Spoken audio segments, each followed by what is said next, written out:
We're here on location on the show floor, and I'm with Morley from Colorado. She has a question. Hi, I like to make granny squares, but I don't like to join them. Is there a method I can use that I can join them as I make them?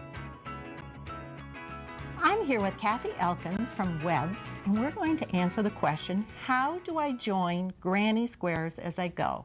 Welcome, Kathy. Good to see you again, Shay. How are you? I'm great. This is a terrific question, and I'm excited to have the chance to come and talk to the viewers about it. Granny squares are a wonderful, wonderful method of crochet with lots of design abilities to it. But I think what happens is a lot of times people finish their squares and then never want to join them. They have a whole pile. Well, and this Babette blanket is a perfect example. This is a gorgeous piece, but you have an awful lot of squares to join when all the crocheting is done. So what I want to show is one of the methods to join granny squares as you go. So let's get started here. As you can see, we've already started to join it. What you need is a square that's already completed and the square or motif, if you will, that you're working on. I think it's most interesting, too, the one you're working on is not the same size. Well, it's just because it hasn't been finished yet. Okay. We're going to come around the corner and it will be the same size when it's all done. Okay. So what you have to do is we've already done 2 double crochets into the hole here, and I'm going to do the 3rd double crochet in. I'm going to wrap in the hole. Into the hole and pull the yarn through the 2 loops, wrap and pull again.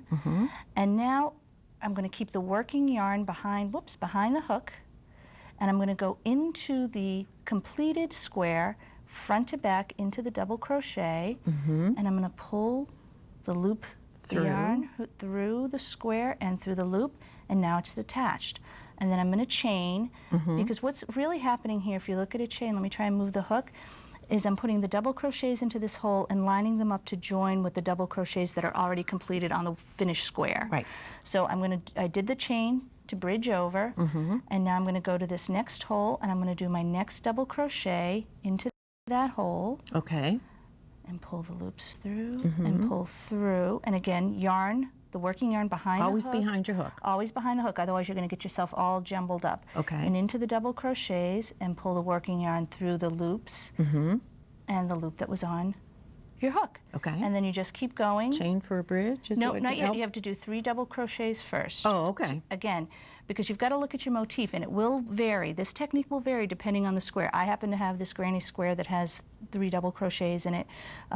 You know, you have to match up and follow along so that everything will line up. Gotcha. So then what happens is you'll finish this all the way along, and then it'll be time, and you'll come down the side and join your square and start your next granny, and then join that as you continue to go until your project is finished. That sounds pretty good.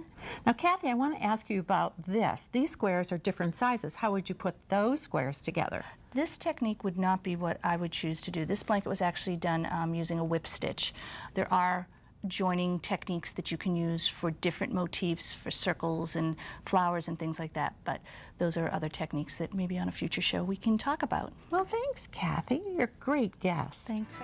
Knitting Daily has been sponsored in part by Webs, America's Yarn Store, a source for knitting and crocheting yarns and supplies. Yarn.com. Knitting Daily. Make time for yarn every day. The projects and patterns from today's show, plus more ideas and projects, can be found on the web at knittingdailytv.com. This is show 204. Continue knitting daily every day by joining the online Knitting Daily community and receive a free newsletter 5 times a week, filled with step-by-step techniques, inspiring reader-contributed stories, and free patterns. It's about knitting all the time. knittingdaily.com.